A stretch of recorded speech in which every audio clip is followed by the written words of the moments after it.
วกเฮาอันนักปฏิบัติทั้งหลายในความรู้ที่เจ้าของบางที่ก็ไปจดจำอ่านมาแล้วก็ใส่จินตนาการตัวเองสรุปเอาความเห็นเจ้าของเป็นไงหรือแม้กระทั่งว่าปฏิบัติในตนเองแล้วอาจจะไปเห็นภาพนิมิตฝันต่างๆสั่งเก็บนำเข้ามาเข้าใจว่าเจ้าของเป็นผู้รู้อย่าลืมที่บอกให้ฟังเหมือนรู้มิอาจสู้หนึ่งอาจารย์ลืมเพิ่นรู้หลายกว่านั้นแต่ว่าเพิ่นถิ่มทั้งเบิดเลยจึงเรียกว่าหมื่นรู้มิอาจสู้หนึ่งอาจารย์ลืมเด้อนั่นแหละสังเกต ตัวเองให้ดีรู้ยังกระช่างบัดนี้ว่าอาจสู่รู้สึกตัวคนเฮาส่วนมากบ่รู้สึกตัวเองแต่ว่าเข้าใจว่าตัวเองรู้จึงค่อยไปหาตำหนิบุคคลผู้อื่นตำหนิเขาว่าเขาบ่รู้สู่เจ้าของเด้อีกอย่างหนึ่งคือว่าสังเกตเบิ่งตัวเองถ้าว่าตัวเองมีความรู้ผู้รู้หรือตื่นรู้ยังก็แล้วแต่เพราะว่าตัวเองใส่หลักความรู้ที่จะนำมาเป็นประโยชน์ให้แด่หมู่เหล่าสรรพสัตว์ทั้งหลายได้พึ่งพาอาศัยความรู้แห่งตนดูใส่นี่เอาไปเทียบนะคนที่เข้าใจว่าเจ้าของรู้ใส่ความรู้ที่นำมาเป็นประโยชน์ต่อผู้อื่นใดดูใส่ส่วนมากนี่ก็นำความรู้นั้นมาทำลายตัวเองฟังดีๆรู้ว่ารู้จังสั่นว่ารู้จังสี่เห็นนั่นเห็นนี่รู้แล้วเที่ยวไปหาตำหนิคนนั้นคนนี้ว่าเขาบ่รู้ส่วนมากมันสิเป็นจังสั่นเด้เดี๋ยวเข้าใจว่าตัวเองรู้เห็นนิมิตนั่นเห็นนิมิตนี่เป็นนั่นเป็นนี่แต่ส่วนมากบ่ค่อยแม่นบ่ค่อยเป็นนิมิตอันเกิดขึ้นจากจิตที่เป็นนิมิตเป็นเองส่วนมากก็เป็นนิมิตอันเกิดจากที่ตัวเองเคยคิดไว้ในการก่อนอ่านดักจินตนาการอยากเป็นอย่างนั้นอยากเป็นอย่างนี้เราคิดเอาไว้เมื่อ10 ปีที่แล้วสะสมความคิดเอาไว้สะสมความอยากเป็นเอาไว้สะสมเรื่อยๆจน10 ปีมาที่นี่เอาความเห็นที่ตัวเองสรุปต่างๆมาค่อยตำหนิผู้อื่นนั่นแหละจึงบอกว่าบ่มีคนดีที่ไหนบ่มีคนรู้ที่ไหนไปตำหนิผู้นั้นผู้นี้หรอกถึงว่าจำไว้ดีๆพวกกันที่เข้าใจว่าจะคล้องรู้มือรู้มิอาจสู้หนึ่งอาจารย์ลืมแล้วก็คิดเบิ่งกันอีกเรื่องหนึ่งเทียบทางวัตถุธาตุเทียบทางรูปธรรมถ้าว่าเพิ่นบ่รู้เพิ่นคือสามารถที่จะสร้างประโยชน์หรือเป็นที่พึ่งให้กับบุคคลผู้อื่นได้ส่วนตัวเองที่ตัวเองว่ารู้ไม่แต่ความมานะเยอะจริงแม่นบ่ล่ะใส่ความรู้ที่ตัวเองนำออกมาเพื่อให้เป็นรูปธรรมในวัตถุต่างๆอย่างเช่นการสร้างวัดการนำพาบุคคลทั้งหลายเข้าสู่สัมมาทิฏฐิเข้าสู่การฝึกหัดปฏิบัติธรรมใดใส่สร้างวัดอยู่ใส่สร้างกุฏิวิหารอยู่หม่องใดใส่สิ่งที่ตัวเองว่าตัวเองมีความรู้ได้นำแผ่กระจายออกไปแปรรูปออกมาเป็นรูปธรรมอยู่ใส่แล้วหลายๆคนที่จึงบอกว่าเลือกดีๆเด้อเลือกอาจารย์เพราะว่าอาจารย์บ่มีศิษย์ที่อาจารย์บ่เลือกลูกศิษย์ดอกส่วนมากก็คือลูกศิษย์เลือกอาจารย์เอามันแจบใจเด้อคือให้มันพวกเจ้าย่อมจริงๆคือพวกเจ้าย่อมรับเพิ่นได้จริงๆพิมพ์หน้าไก่คนแล้วใครคนอีกเด้อเทียบเบิ่งคักๆเอาย่อมจริงๆจึงมากแต่ถ้าเข้าใจว่าเขาไม่รู้ไปเข้าใจว่าล่ะแต่ว่าในที่ว่าเขาไม่รู้นั่นนะส่วนมากเขาเห็นแลเลือกหาอาจารย์เลือกสำนักเลือกอาจารย์บางอันนี่เนาะไปแล้วก็ไปด้อยค่ามั่งแล้วก็ให้ค่ามั่งให้ค่าเพราะว่าถูก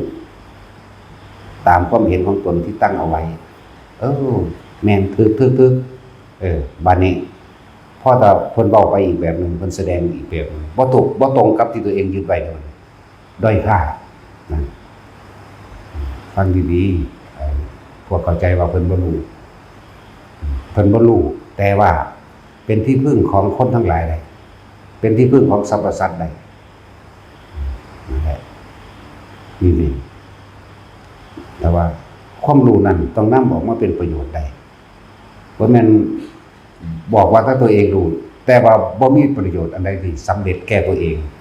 มาเป็นประจักษ์พยานบ่เอาง่ายๆนี่คือเฮาเห็นอยู่นี่คือประจักษ์พยานตาเฮาเห็นคนมานั่งฟังธรรมตาเฮาเห็นอยู่นี่ตาเฮาเห็นคนมาทำบุญทำทานอยู่นี่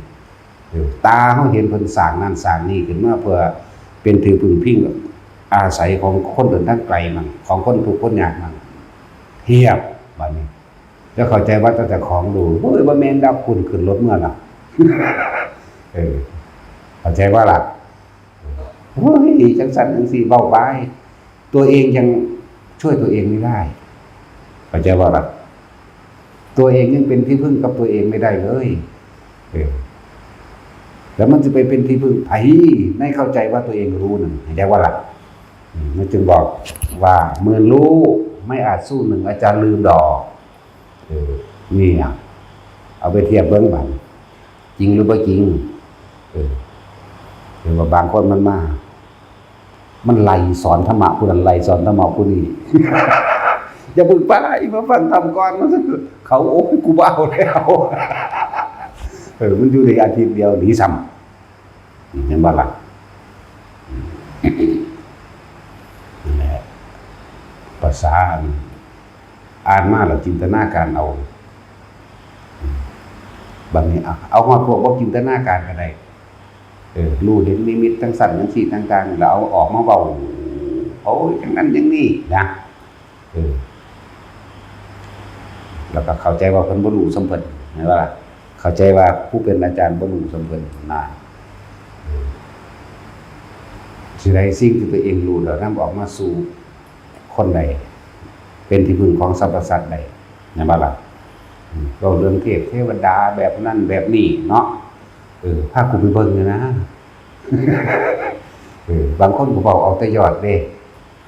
ผมรู้สึกไม่ก้าวหน้ามึงสิก้าวไปไสมึงบ่รู้จักปัจจุบันมันมีแต่คิดเอาอดีตมาเป็นอนาคตอยากเป็นดุจดั่งองค์นั่นองค์นี้ที่อ่านในตำราเข้าใจบ่ล่ะ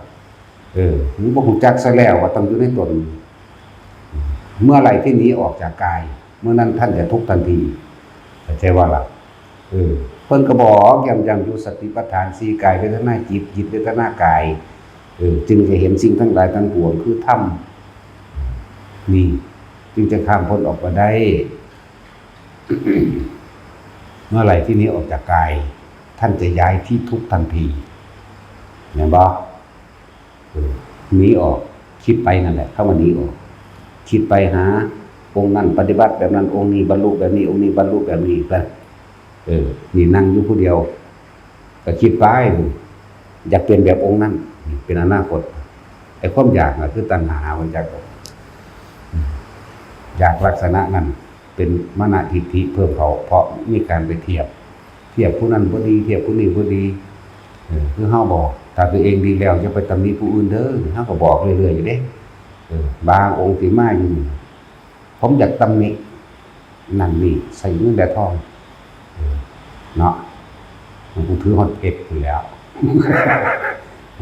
เงินไผบอกก็เลยว่าตัวเองเมื่อตัวเองปฏิบัติดีแล้วอย่าไปตีผู้อื่นอย่าไปตำหนิติฉินนินทาผู้อื่นแม้ขณะเฮาจี้จังสิยังบ่รู้ตัวเด้มึงอย่าหนีออกจากกายมึงอย่าหนีออกจากลมหายใจนั่นแหละคือกายอย่าหนีออกจากนี้อย่าหนีออกจากความรู้สึกในกายปีติปราโมทย์อันใดอันหนึ่งเป็นเครื่องรู้เพราะว่าเจ้าของปฏิบัติดีแล้วผมบ่ใส่เงินและทองเลย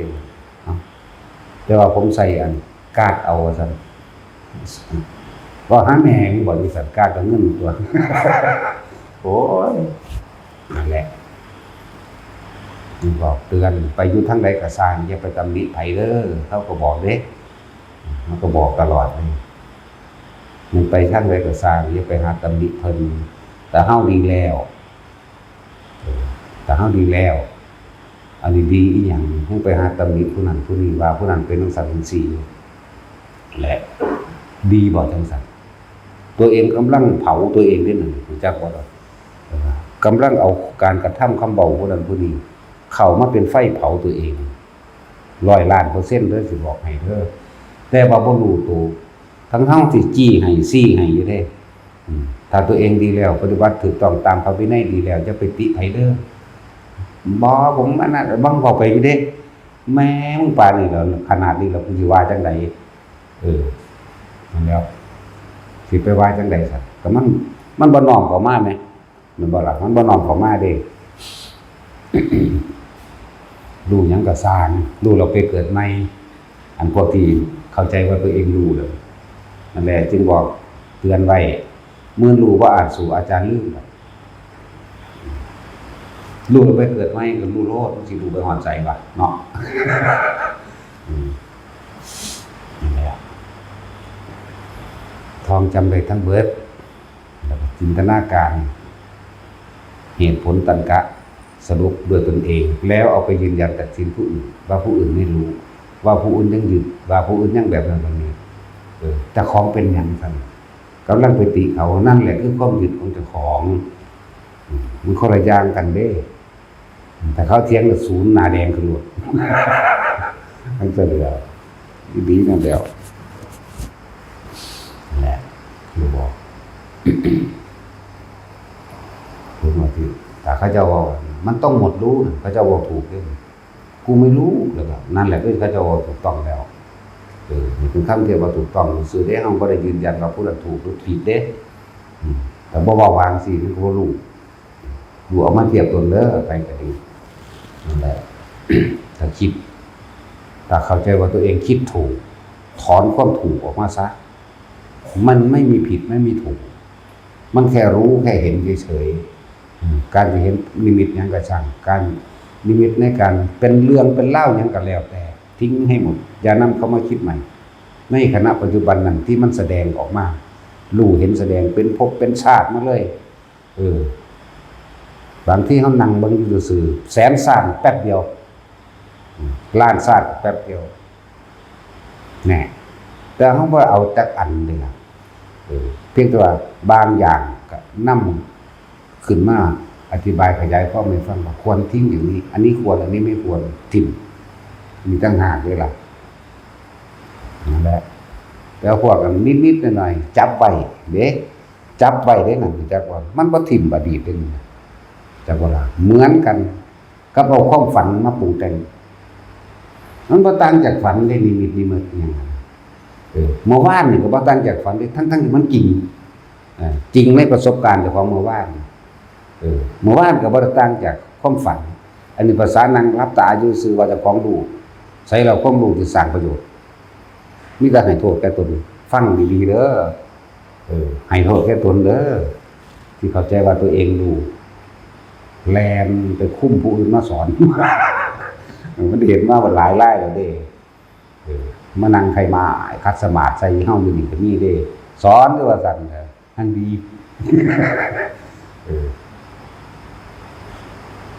แบบนี้เห็นว่าตีตัวเทียบกันยกตนยิ่งกว่าคนอีกได้นั่นแต่ว่ามันสั้นแล้วแต่ว่าสิ่งนี้ก็บ่รู้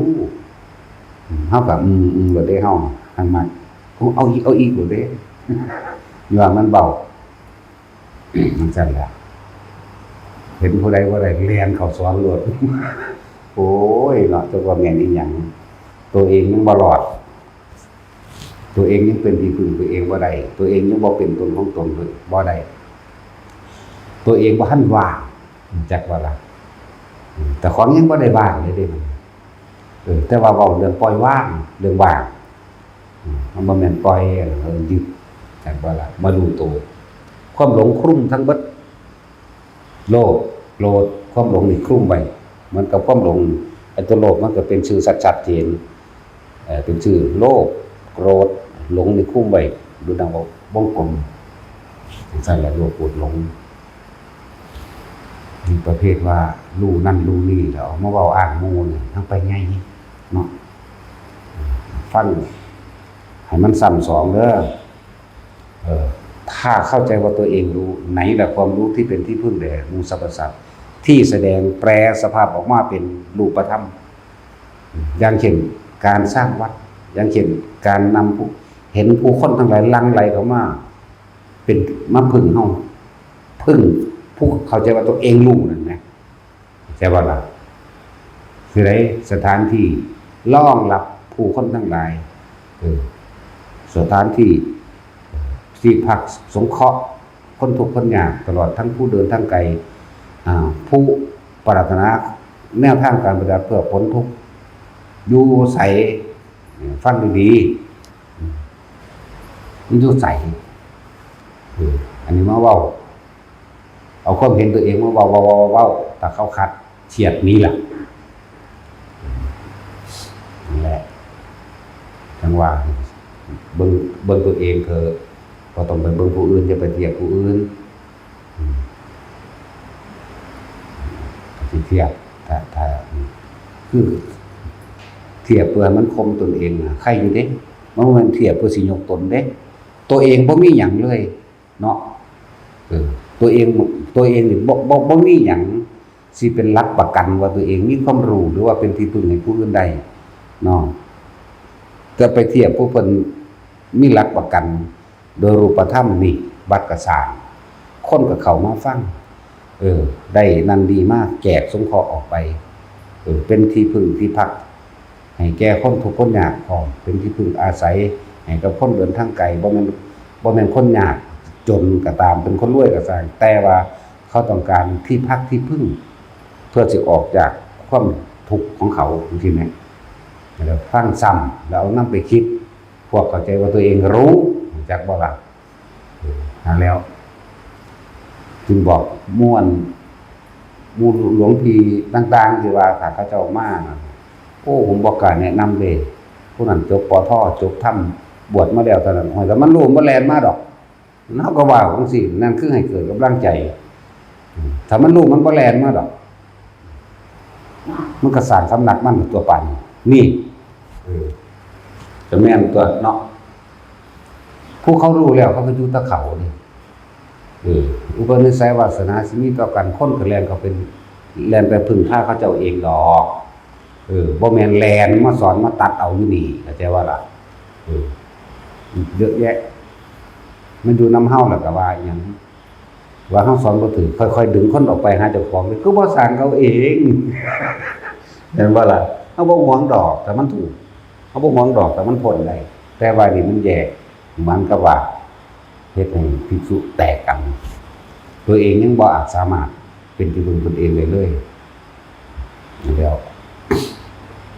จึงบอกว่าเฮาบ่อยู่วัดไผดอกเฮาสร้างเอาเองก็ได้ก็เฮาสร้างตัวเองมาแต่เริ่มต้นแรกแล้วศรัทธาเกิดจากการได้ยินได้ฟังเกิดจากอ่านของเฮาแต่ว่านั้นเฮาบ่ได้ลงไต่ว่าเฮาบ่ได้เชื่อทั้งหมดศรัทธามีจริงอยู่เข้าใจบ่ล่ะศรัทธาอยู่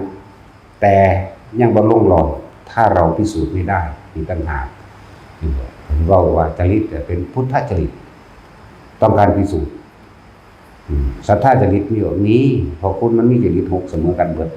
บ่มีอันใดอันหนึ่งเด่นขึ้นมาหรอกคือเขาเอา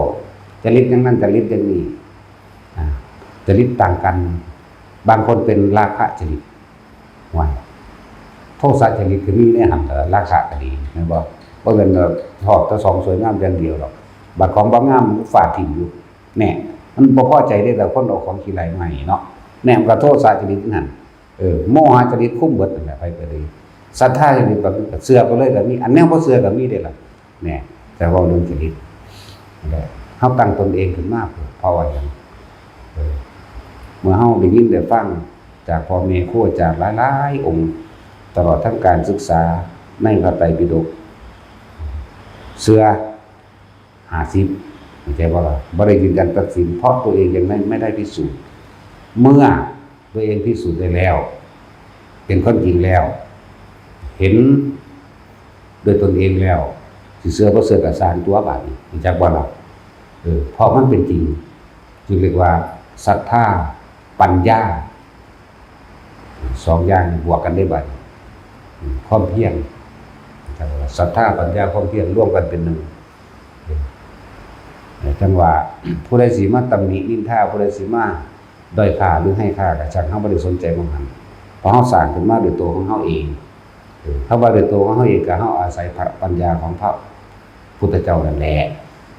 ตัวนี้เฮายกไว้ที่หนึ่งอยู่แล้ว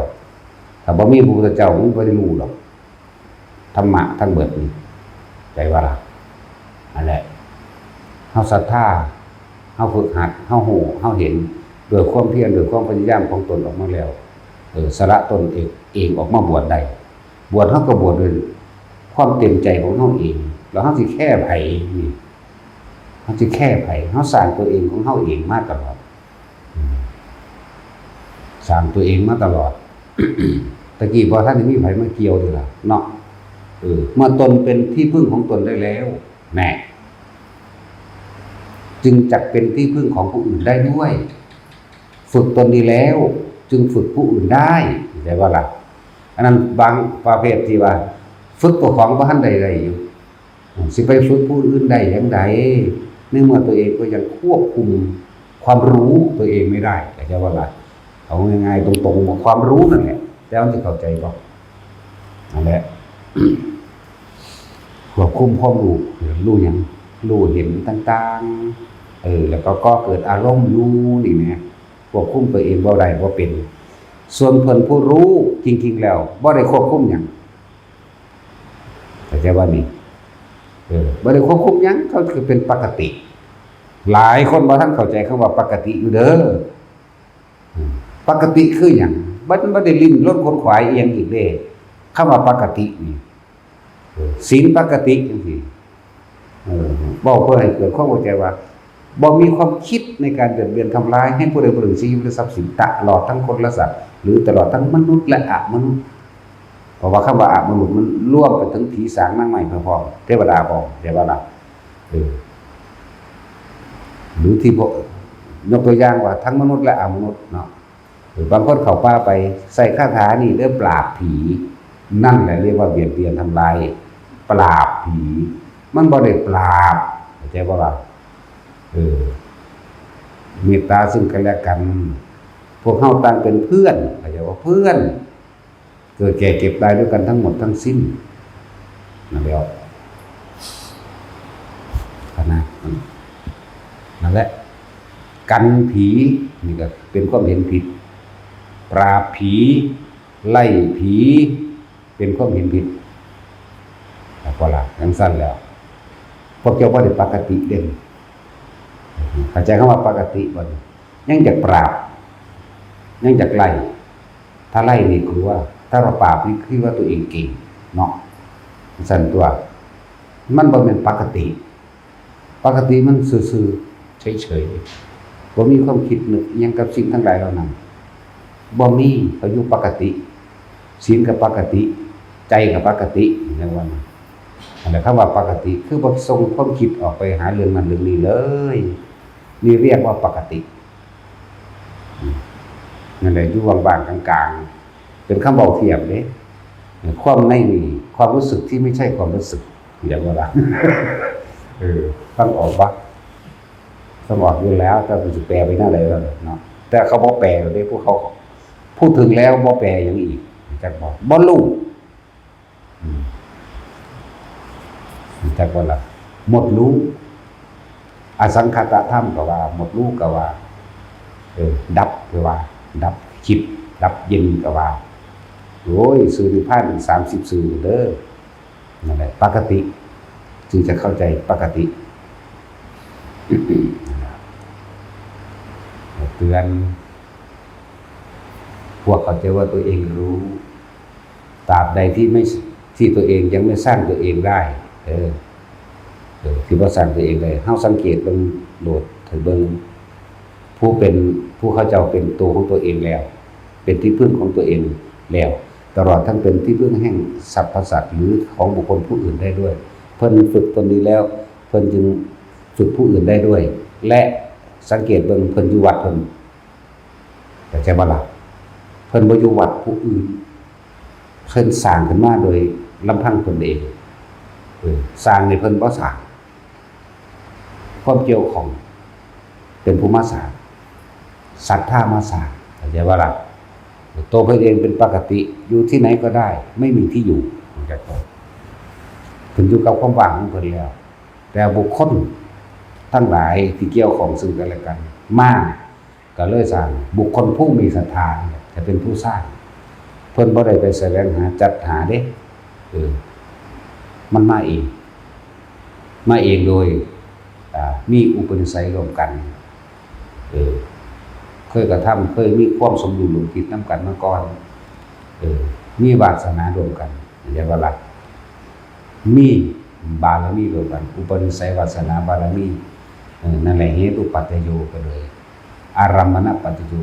สิ่งทั้งหลายทั้งปวงย่อมเกิดแก่เหตุฝังเข้าไว้ในจิตใจในความรู้สึกอารัมมณะจากอธิปฏิปัจจโยเป็นใหญ่สหชาตปัจจโยเกิดพร้อมกันเจ้าเราเป็นสิ่งที่ร่วมกันกับว่าเกิดร่วมกันจากว่าสหชาติบ่แม่นสหประชาชาติพวกสหประชาชาติพวกประสาทแดกพวกคือขาดแล้วกันเนี่ยเราเอาภาษาบาลีได้ไปตั้งสหประชาชาติร่วมกันตั้งสหประชาชาติร่วมกันหมายว่า7 ประเทศ8 ประเทศร่วมกันสหประชาชาติเนาะขนาดตั้งประเทศจะบอกยังเอาภาษาบาลีนี่แหละไปบอกเนาะแพทย์ก็เป็นภาษาบาลีนี่ภาษาหมอมันอะไรละเตือนพวกรู้หลายอยู่ผู้เดียวอยู่วัดอื่นพอวัดผู้อื่นสร้างพอจากว่าหูยเขาบ่ภูมิใจจังเม็ดได้ซ้ำผู้อื่นสร้างวัดไหนเรียกว่าบ่มีความภูมิใจบ่มีความอิ่มเอิบใจเลยไปอยู่วัดผู้อื่นแล้วว่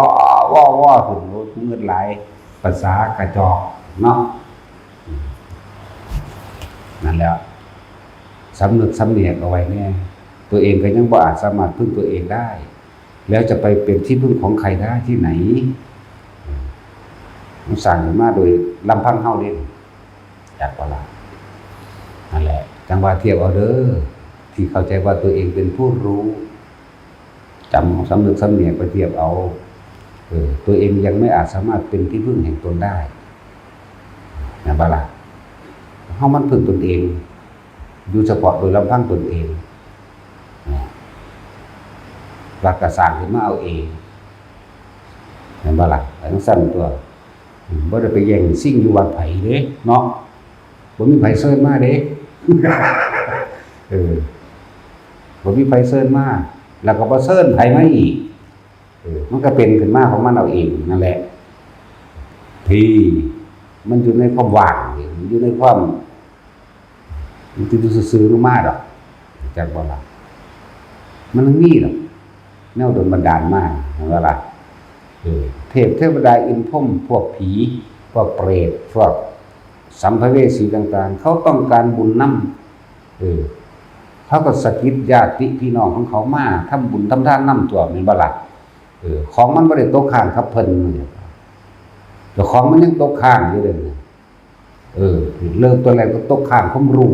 ที่เข้าใจว่าตัวเองรู้นั่นแหละหมื่นรู้นั่นแหละแสนรู้ก็ช่างหมื่นรู้แสนรู้มันบ่สู้ความรู้สึกตัวหรอก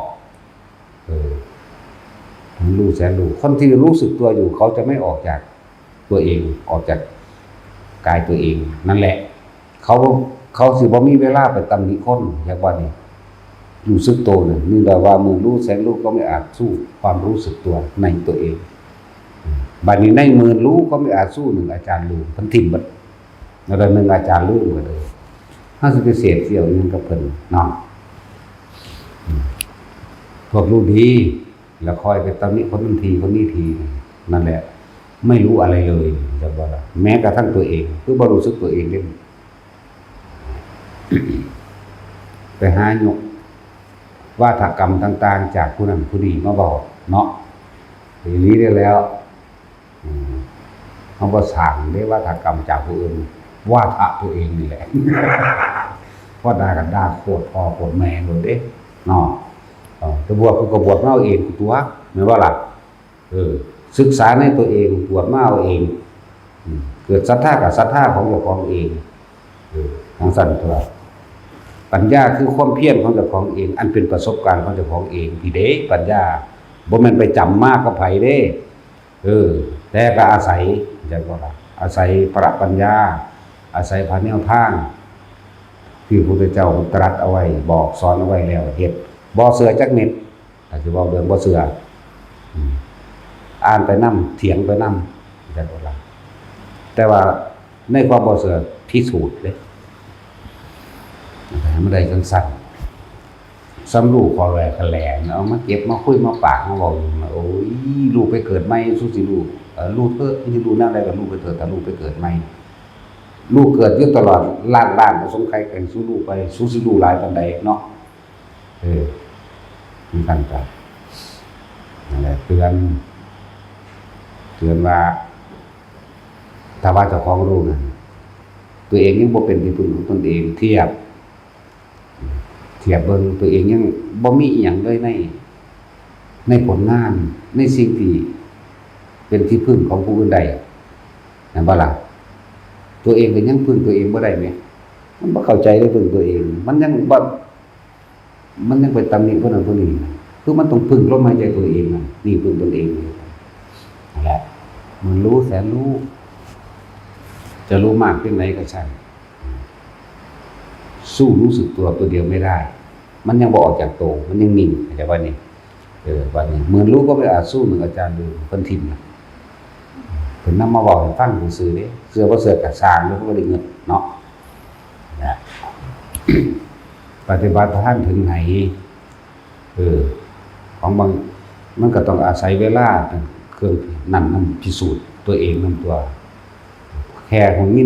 นได้ฟังมาเอาเทวาภิกษุนักบวชเหมือนกันเพราะท่านพ่อเดือนครับตอน7 มื้อครับอยากอรหันต์แล้วมันเป็นจังได๋อรหันต์นี่มันบอกเนาะ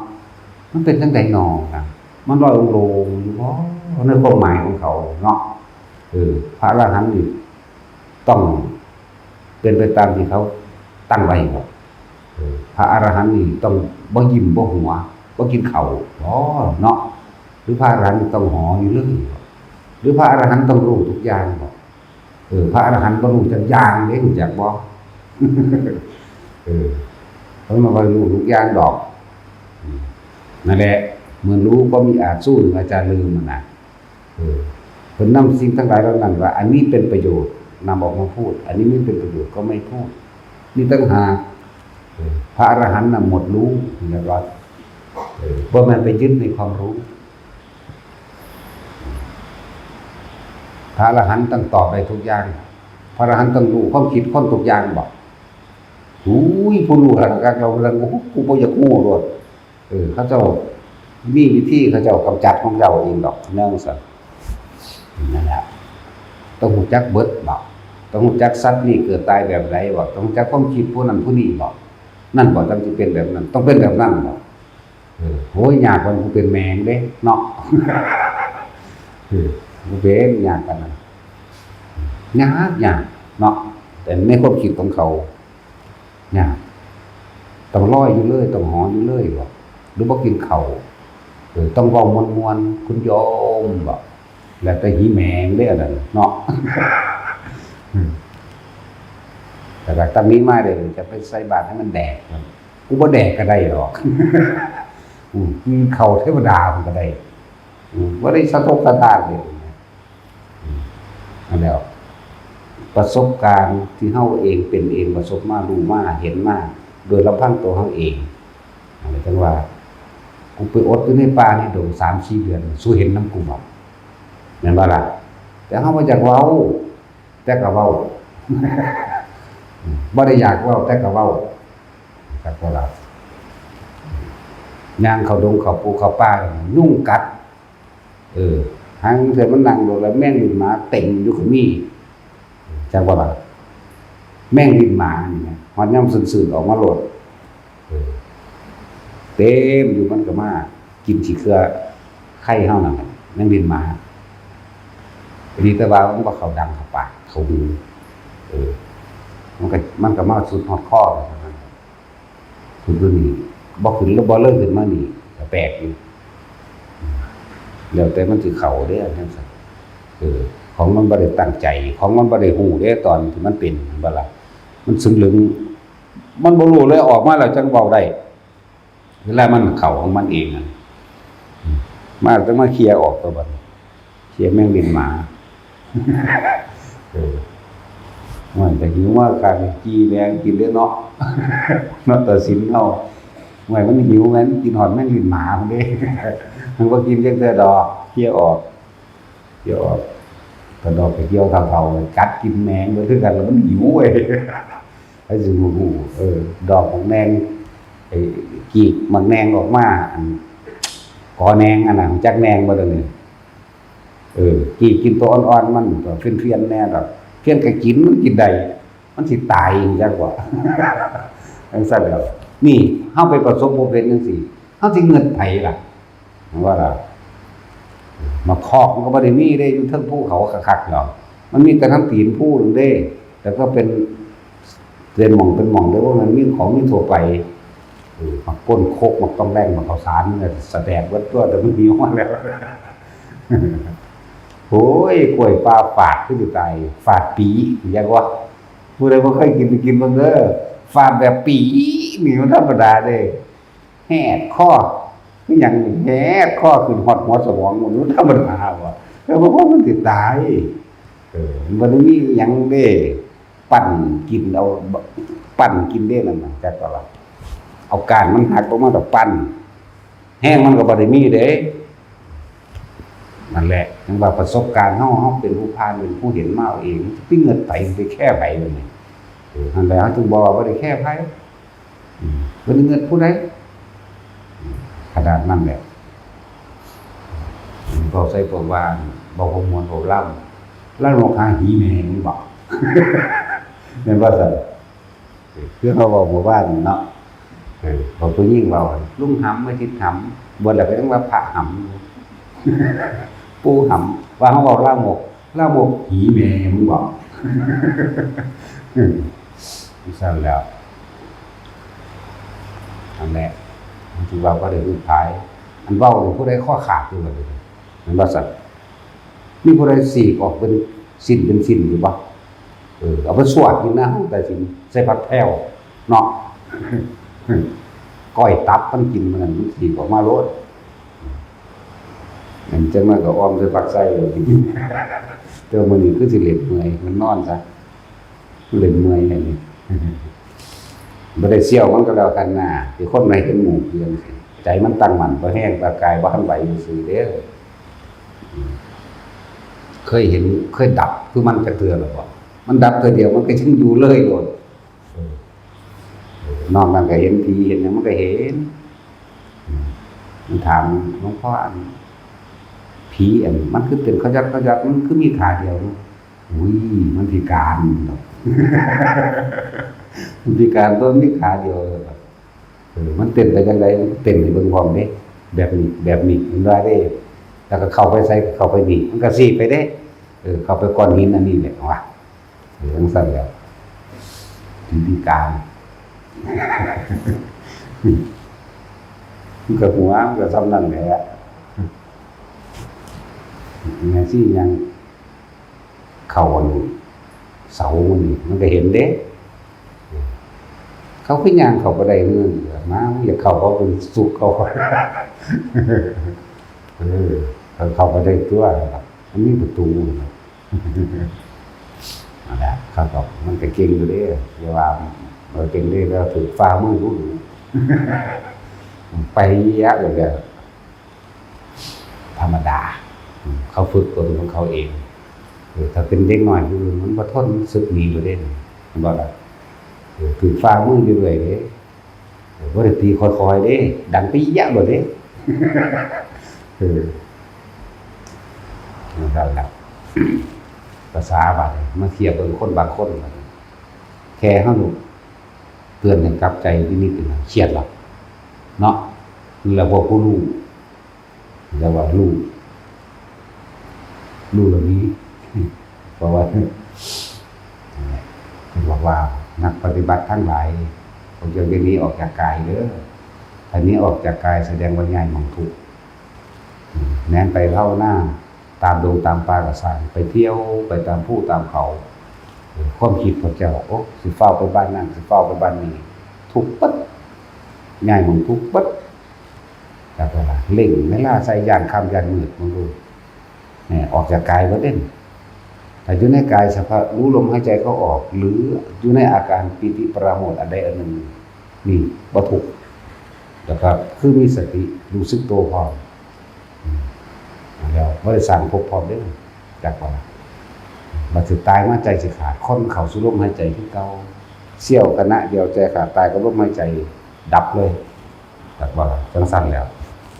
เลยจังบอกว่าพวกเจ้าสิไปแสวงหาอยู่ไสมันบ่ได้อยู่ข้างนอก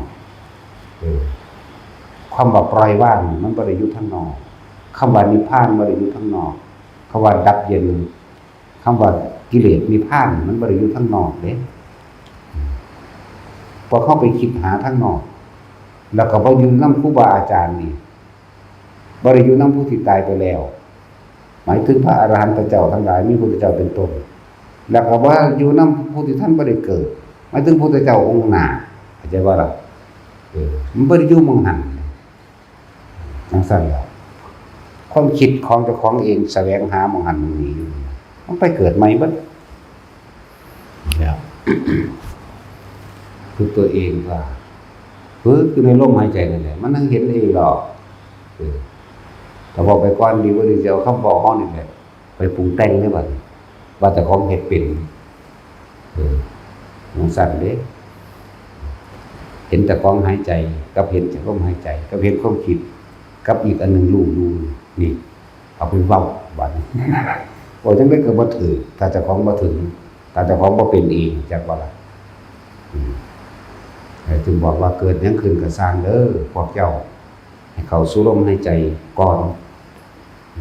ส่วนอาการปิติต่างๆที่บอกว่าให้เป็นเครื่องอยู่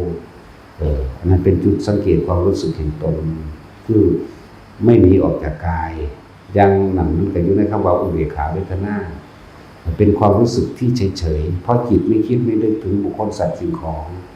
อารมณ์จึงไม่ไปเกิดกับบุคคลผู้อื่นรู้สึกพอใจกับเขามั่งไม่พอใจกับเขามั่ง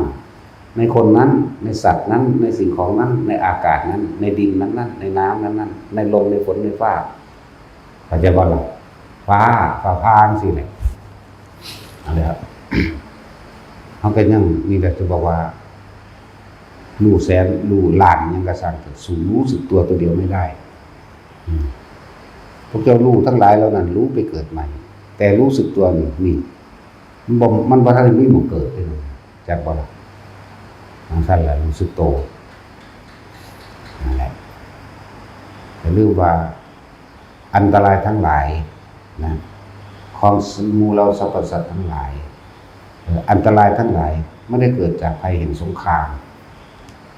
ไม่ได้เกิดจากความอดอยากแห้งแล้งทุกพิขันตรภัยสัตว์ทันตรภัยทุกพิขันตรภัยไม่ได้เกิดจากโรคร้ายต่างๆเรียกว่าโรคันตรภัยไม่ได้เกิดจากอสุรีบาดภัยฟ้าผ่าไม่ได้เกิดจากอุทกภัยน้ำท่วมใหญ่ไม่ได้เกิดจากวาตภัยลมพายุสารตันลมพัดบานพัดใดลมพายุสารตันไม่ได้เกิดจากสิ่งทั้งหลายเหล่านั้นไม่ได้เกิดจากธรณีภัยแผ่นดินถล่มไม่ได้เกิดจากสิ่งนั้นจากอะไรไม่ได้เกิดจากความแก่ไม่ได้เกิดจากความเจ็บไม่ได้เกิดจากความป่วยไม่ได้เกิดจากความตายอันตรายทั้งหลายสิ่งที่น่ากลัวที่สุดคือการเกิดจะบอกว่าถ้าเกิดแล้วสารพัดภัยในการเกิดทั้งหลายที่เรามาทั้งหมดนั่นแหละคือสิ่งที่ตัวเองต้องพบเจอนั่นแหละ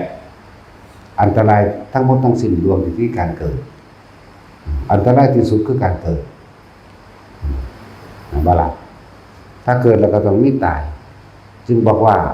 ความน่ากลัวทั้งหลายไม่ใช่ความตายเลยมันจะตายด้วยโรคยังก็แล้วมันจะตายด้วยวิธีการใดก็ตามอันตรายที่สุดคือการเกิดนั่นแหละเหตุจังใดสิบ่เกิด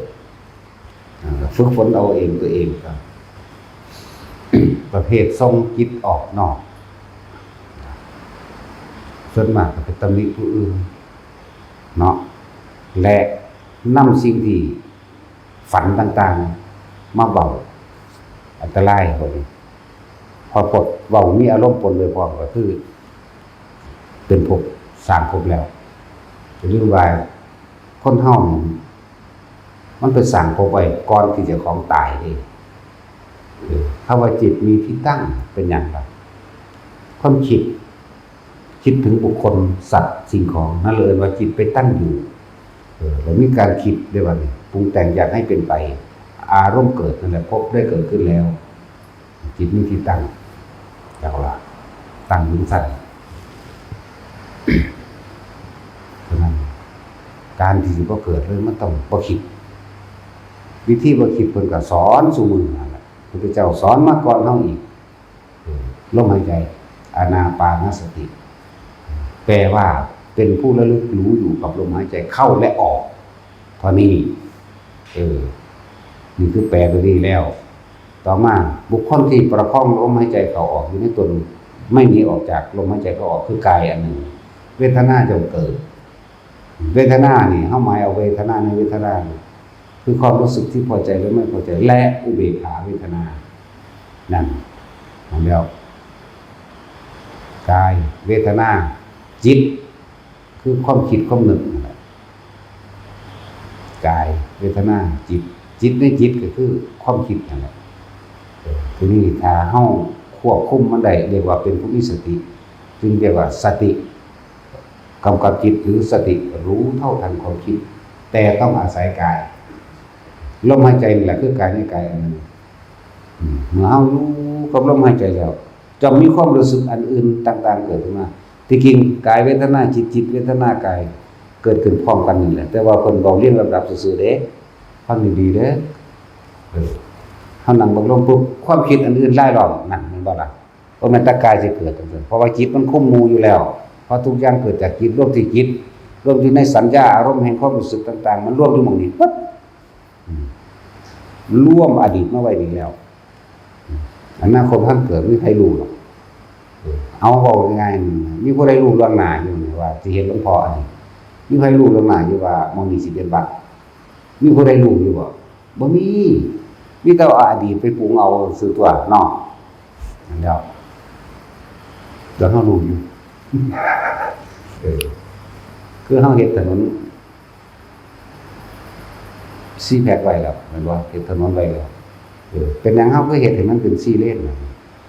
มีไผฮู้ความหมายอยู่บ่มีผู้ใดฮู้แถมสัญญาณเขาว่าอีกเนาะย่านเขามาว่าย่านเขาตำหนิโอ้ย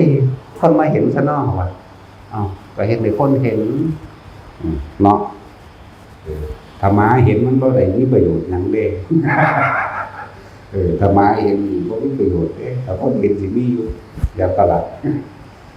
สั่นเด้อ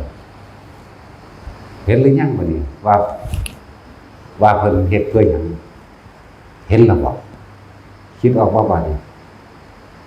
ตัดสินคิดออกแล้วบ่เห็นสั่นล่ะเดี๋ยวมองคนสิมาทำบุญบ่เห็นบ่ทั้งท่านก็คนเต็มอยู่ทั้งข้าง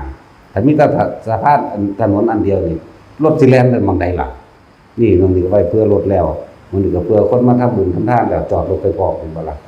จังซั่นล่ะญาณตะเขาว่าเขาบ่ได้มาเฮ็ดซอยเด้นี่เนาะคือเฮาฝึกหัดปฏิบัติมาด้วยตัวเฮาเองแต่ว่ามีคนว่าบ่แม่นบ่ถูกแม่นว่าซั่นเฮาเป็นผู้เห็นเอาเองเฮาสิไปเงินหยังบัดนี้เนาะแต่เฮาบ่โตสั่นๆแหละถูกบ่ถูกแม่นบ่แม่นก็เป็นเรื่องของเขาสิบอกว่าบ่เป็นเรื่องของเขาแต่ว่าสิ่งที่เฮานำออกมาว่าถ้ามันเป็นประโยชน์ก็เว้านะบ่เป็นประโยชน์ก็เว้าจริงๆเฮาเว้าทั้งสองโทษและประโยชน์เว้าตีคู่กันเลยเพราะโลกนี้เป็นธรรมคู่ผิดกับถูกอยู่นำกันบุญกับบาปอยู่นำกันแต่ว่าได้กับเสียอยู่นำกันสุขกับทุกข์อยู่นำกันแล้วสอนให้ไปนรกก็ได้นี่ล่ะเนาะสอนไปนรกก็ได้สอนไปสวรรค์ก็ได้ไปนิพพานก็ได้ซะแล้วสิยากหยังหลักของคนก็พึ่งพื้นแล้วก็ไปตัวนรกก็เลย รู้เขาอยู่เกิดความเคยชินด่าคนอื่นบ่ลึกถึงถือโมโหตาดูตาแดงเขาฆ่าคนไปทีละดื้อซึ้งกับฟาดปากพ่อแม่ปู่วะเขาโลดอะไรตัวไปนรกมันบ่สั่นคือสั่นตัวจะไปนรกก็แบบนั้นแหละเฮ็ดเอาเนาะบ่มีผู้ใดเฮ็ดให้เด้นรกก็ดีสวรรค์ก็ดานบ่ว่าสนรกบ่ว่าสวรรค์หรือแม้ที่สุดของพระนิพพานว่ารักโสดไปนรกจังซี่เขาบ่นำมาสอนหรอกเนาะเพราะว่าบ่สอนมันก็เฮ็ดอยู่แล้วแม่นบ่ล่ะบ่สอนมันก็เฮ็ดอยู่แล้วไงเดี๋ยวก็สั่งคนนั้นอีห่านั่นเป็นแบบนั้นแบบนี้ตั้งแต่บ่ถูกใจแล้วบ่ถูกใจเด้น่ะคนเฮาสิถูกใจกันเพราะว่ามีผลประโยชน์แม่นบ่ล่ะแต่ว่าเฮาเกิดมานี่มีประโยชน์จักอย่างหรือยังถามเจ้าของเบิ่งเด้อที่ว่าเจ้าของเป็นผู้มีความรู้มากรู้สูงจบปริญญาด็อกเตอร์มหาว่องก็จังมันหาสแต็กกับมันเองกับครอบครัวมันแม่นบ่ล่ะอย่าเข้าใจว่าเจ้าของมีประโยชน์เด้อนั่นแหละคนเฮาที่มีคุณค่าและมีประโยชน์อันสูงสุดคือ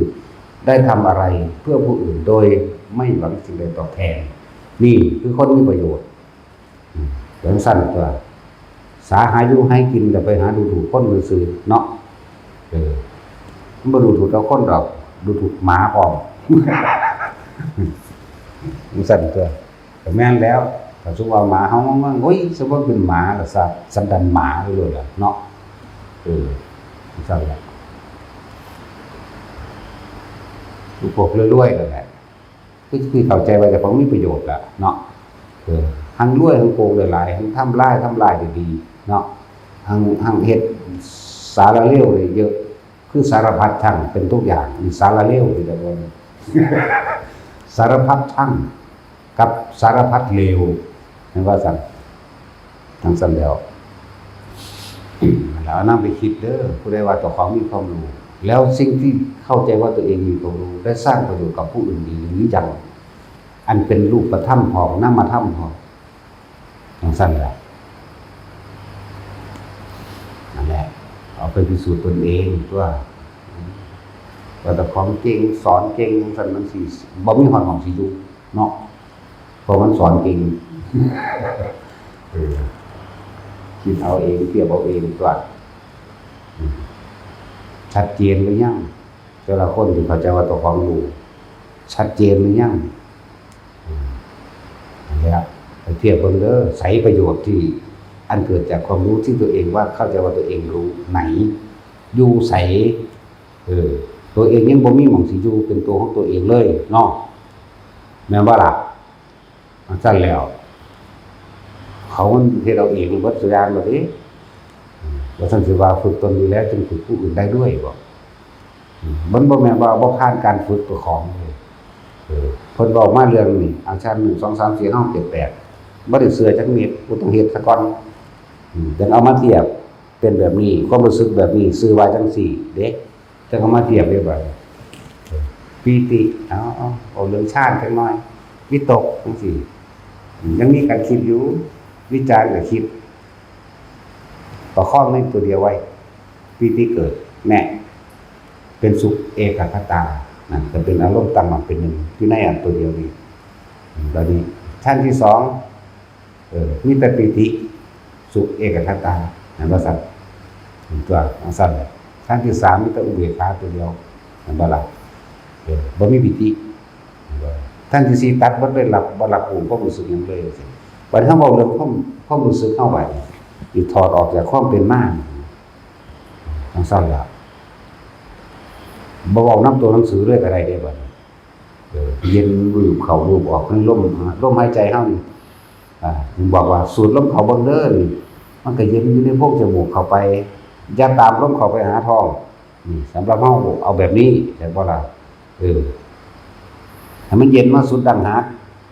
ออกก็ออกแค่นี้มันก็เย็นเข้าเย็นออกซื่อๆนะมันก็เย็นเข้าเย็นออกสุดปลายดังปลายหูดังแค่นี้เด้อนี่พวกเจ้ามีความนึกถึงลมเข้ามันบอกมีความรู้สึกว่าเย็นเข้าเย็นออกเย็นเข้าเย็นออกบ่โดนบ่นาน 2-3 นาทีสิมีความรู้สึกอันนึงเกิดขึ้นขนลุกขนพองสยองก้าวนี่ เรียกว่าขุทกาปิติเนี่ยมีความรู้สึกว่าเป็นคนลุกวืดนี่เรียกว่าขุทกาปิติมีความรู้สึกว่าเป็นจุกอกเข้ามาในข้อนี่อิ่มเอิบเข้าไปปลื้มเข้าไปก็สิให้เรียกว่าขันธิกาปิติเนี่ยมีความรู้สึกว่าโยกสั่นซ้ายไปข้างหน้าข้างหลัง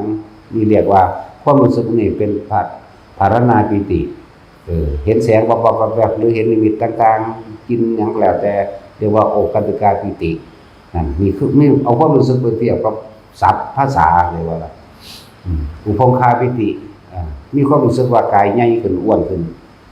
เบ่งขึ้นเลยหรือยาวยืดขึ้นหรือลอยขึ้นเรียกว่าอุปงคาปิติเด้อเนี่ยทั้งก็เทียบแต่นี่คือภาษาบาลีหรือภาษาหลักสูตรนั่นก็เว้าแล้วก็ตัวนี้ก็คือความรู้สึกที่มันเป็นนี่แล้วยังบ่ค่อยเว้าปานใดเพราะว่าเว้าไปก็บ่มีผู้ใดเข้าใจเพราะปานใดหรอกบ่ได้ตั้งใจเรียนปานนั้นเนาะ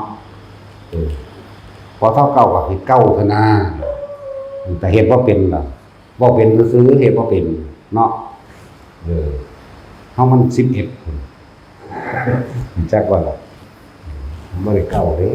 ลักษณะแล้วเรียกว่า10อยู่แล้วยังว่าขัดต้องเอา11สั่นเถิดแล้วถ้าว่าเจ้าคิดว่าเจ้ารู้หมดทุกอย่างที่เจ้าของป่ามา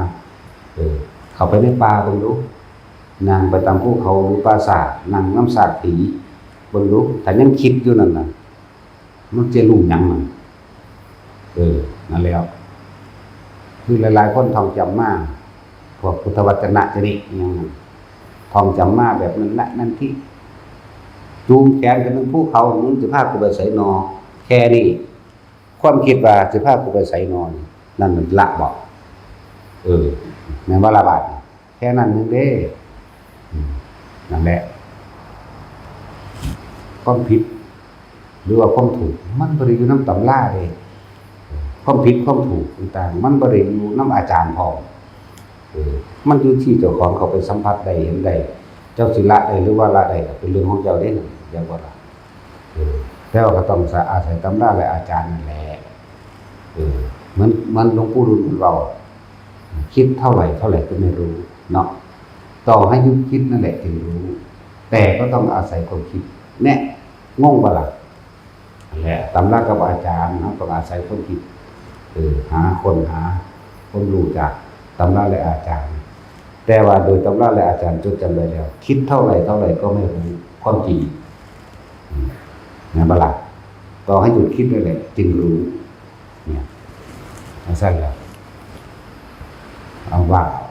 นั่นคือตำราและอาจารย์เป็นความจริงมันคิดหาผลมันว่าพระนิพพานเป็นจังไดหยุดคิดเป็นจังไดอารมณ์ความรู้สึกต่างๆบอกโดยชาติ1 2 3 4 5 6 7 8เป็นจังไดคิดตัวใดก็บ่ฮู้หรอกจนเพราะว่าเอ้าอานาปานสติเบิ่งเฮ็ดเบิ่งกันเฮ็ดได้ว่านี่ลมเย็นเข้าออกคือนี่ถ้าเดี๋ยวกับความรู้สึกขึ้นคนลุกมั่งอันนี้มั่งนั่นมั่งปีที่เฮาเป็นเลยหายานไปแล้วกันว่าซั่นสิเว้าได้เลยหายานมันบ่ธรรมดานี่ลอยชวัดเฉวียนไปทั่วทิศทั่วแดนลอยไปฮอดเหนือน้ำจิตไปบ่ได้เลย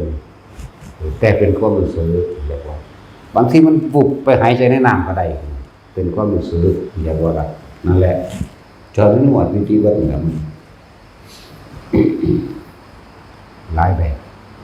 นั่นแหละนี่คือความจริงต่างหากที่เราสัมผัสว่ารู้จากความรู้สึกของตนเองเลยก่อนเอาตำรามาเทียบต่างหากตำราต่างหากรู้จริงต่างหาก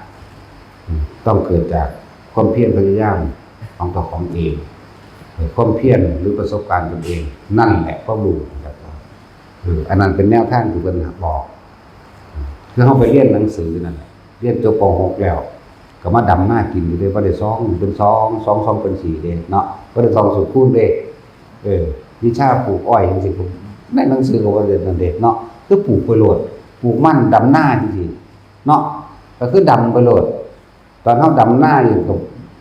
บ่ได้มีวิชาหยังเข้ามาในหันเด้เดี๋ยวก็ยุ่งกัดเดี๋ยวก็หินกัดเดี๋ยวก็พวกมันลกกาทอบบ่ดีเนาะขาดหัวโกนพี่ความจริงมันจักว่าล่ะ ทั้งสั้นตัวจบปริญญาตีโทเอกดอกหมากระซังนั่นแล้วความจริงมันตัวเองปีนี้เขาไปนั่นเอาเหมือนกันกับพวกเรียนจบสูงๆมาแล้วสิได้ประโยชน์จากการที่ตัวเองไปเรียนมา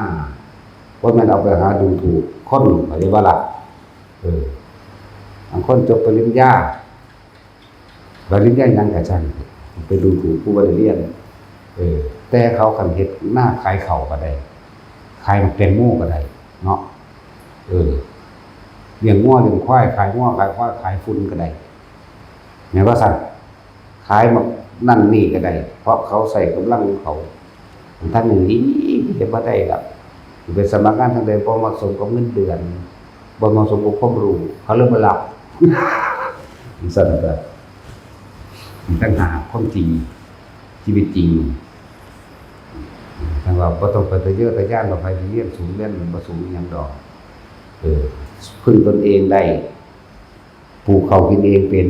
ปลูกบักแตงโมกินเองเป็นปลูกฮู้ปลูกม่วงปลูกกินเองเป็นปลูกผักปลูกหญ้ากินเองเป็นตึกแหใส่เบ็ดกินเองเป็นมีต่างหากของสิรอดเข้าใจว่าล่ะนี่แหละมันอยู่ได้ไงนั่นแล้วนี่อย่างนึงมาเทียบระหว่างผู้มีความรู้กับผู้บ่มีแต่ว่าผู้รอดได้เข้าใจว่าล่ะผู้บ่ขอไขภูมิใจกว่ากันเนาะสัตว์เดิมเหมือนกันแหละกับเฮาบ่อยู่วัดให้เด้อผู้สร้างเอาเองแม่นบ่ครับภูมิใจกว่ากันบ่ครับไผสิมาเว้าหยังให้เฮาเว้าก็เว้าไปแม่ภาษาบอกบ่เห็นเนาะสัตว์ตัวมันภูมิใจกว่ากันบ่ครับนั่นแหละบ่ได้อยู่วัดพ่อวัดแม่ไผได้วัดผู้สร้างเอาเองแม่นบ่ล่ะนั่นแล้วนั่นแหละถึงบอกว่าตนเป็นที่พึ่งแห่งตนแล้วจึงเป็นที่พึ่งแห่งผู้อื่นได้ด้วยนั่นแหละความรู้ที่เฮามีนี่ที่ก่อเกิดเป็นรูปธรรมและเป็นประโยชน์ต่อทั้งมนุษย์และอมนุษย์เองมนุษย์นี่ก็เห็นอยู่นี่นั่งอยู่เดี๋ยวนี้หรือฟังทั้งบ้านมนุษย์นั่นแหละหรือสิว่านั่นอื่นหมาบ่ฟังเด้เนาะแต่ว่าก็ว่าแน่ฟังเหมือนกันหมาก็ฟังธรรมเด้หมา4ตัวอยู่นี่มันสิฟังธรรมเด้ขี้เกียจก็ฟังกับแย่ก็ฟังนั่นนี่ว่านั่นมันมาฟังธรรมเด้นั่นอันนั้นหลวงพ่อเฒ่าเด้นั่นรู้สึกเดี๋ยวปู่ศรีสิแท้ตอนนั้นวะอันนั้นแหละกับแย่ของแท้เด้นั่นแล้วซั่นล่ะเป็นบอกมันบ่ค่อยฮ้องเด็กกับแย่มันยันรบกวนธรรมะเห็นบ่นี่แต่จุ้ยเราได้เห็นบ่นั่นก็นั่นแล้วต่อไปสิปู่ศรีบ่แทนมันคือเรื่องพวกขวางถ้ำเขาบอกหยังมาจากจังนี้ความนั้นความนี้จังว่านี่แหละเอิ้นว่าเสียงปิดโทรศัพท์เด้อจะแทรกขึ้นมาเด้อหรือว่าจะมาขัดนั่นนี่เด้อจังว่าล่ะมันสิต้องออกกันนะก็ต้องเลยแหละแล้วซั่นล่ะว่ามึงอดเอาเด้อซ้ำมึงตายแล้วมันเลยไปสวรรค์มันก็จำกระแสเสียงธรรมนี่ไปนี่แหละมนุษย์และอมนุษย์ก็เลยฟังอยู่นี่แหละบอกจริงๆดินี่เห็นว่าบอกจริงๆว่าได้บอกปลอมโอ้เขาบอกปลอมจักมันสิเป็นจังได๋เนาะบ่แม่นพลาสติกแม่ที่บอกว่าตาซิบอาหารปลอมคืออาหารที่ทำด้วยพลาสติกเนาะแต่ว่าคำว่าปลอมจังเป็นได้เลยเป็นคำๆแนวใดเนาะแล้วกับแจกับฟังบางตัวมันตกมาตายตอนหน้ามันจะปีละ2 ปีละมั้งสิโตมันตกมาตายแล้วนะห้วยบักห่านี่เท่านั้นเปะลงมาตายซ้ำโอ๊ยแต่กระสังมันเราไปสวรรค์อยู่แล้วพวกนี้สิไปใส่พวกนี้ตอนหน้าเฮาเดี๋ยวนี้กับแจไปสวรรค์ตัวนึงอยู่พุ่นอยู่วัดตกปกใส่ตอนหน้านั่นแหละตัวอยู่วัดทิพย์ก็ดีเดี๋ยวมันก็ต่อของมันอยู่ดิพวกนี้ก็อยู่นี่ตกใส่หน้าแจจริงๆเฮาบ่จำเลยแต่ว่ามันบอกให้เฮาจำ มันมาสะกิดให้เราเป็นตัวอย่างให้คนฟังอยากอายกับแจนะเด้อ 2 3มาเด้กับแจขี้เกียจเลยหลายแล้วล่ะ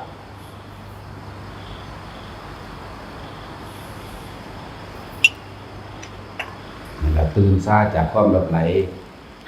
บุคคลที่เข้าใจตัวเองรู้มือรู้ก็ไม่สู้หนึ่งอาจารย์ลืมเด้อแล้วความรู้ที่ว่าตัวเองเป็นผู้มีความรู้นะ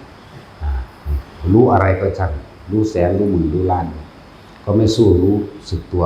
แปลว่าล่ะและที่เข้าใจว่าความรู้ที่ตัวเองมีได้สร้างประโยชน์กับบุคคลผู้อื่นได้หรือยังดีบ่ดีความรู้ที่ตัวเองมีกับเป็นโทษต่อตนเองเพราะเที่ยวเอาไปตำหนินินทาเขาเพราะเที่ยวเอาไปเปรียบไปเทียบทั้งตัวเองก็ไม่มีที่จะอยู่นี่ชัดเจนประนั้นตัวเนาะแลนสอนเข้ากับแลนมีคือกันไปหับเอาบ่แต่หับเอาอยู่ข้างขึ้นปุ๊บสอนเลยขึ้นรถขึ้นเป็นได้ตัวมาตันนั่นก็แล้วมันบ่ได้อยู่กับตัวเองเด้มันบ่อยู่กับปัจจุบันเด้เข้ามาอยู่กับตัวเองคืออย่าออกจากลมหายใจอย่าเอาความคิดไปถึงผู้นั้นผู้นี้อย่าเอาความคิดไปดึงเอาความรู้ตัวนั้นตัวนี้ที่เจ้าของจดจำมาเพื่อสิบอกให้เขาเป็นเข้าใจบ่ล่ะนี่เอิ้นว่าบ่อยู่กับตัวเองอันสั้นตัวเห็นผู้ใดบ่ได้ย่างใส่ย้วยๆเข้าหูแล้วก็ฟ้าวแล่นพวกเขาเขาย่านอันสั้นแล้วนั่นแล้วความคิดนั้นมันสิเอา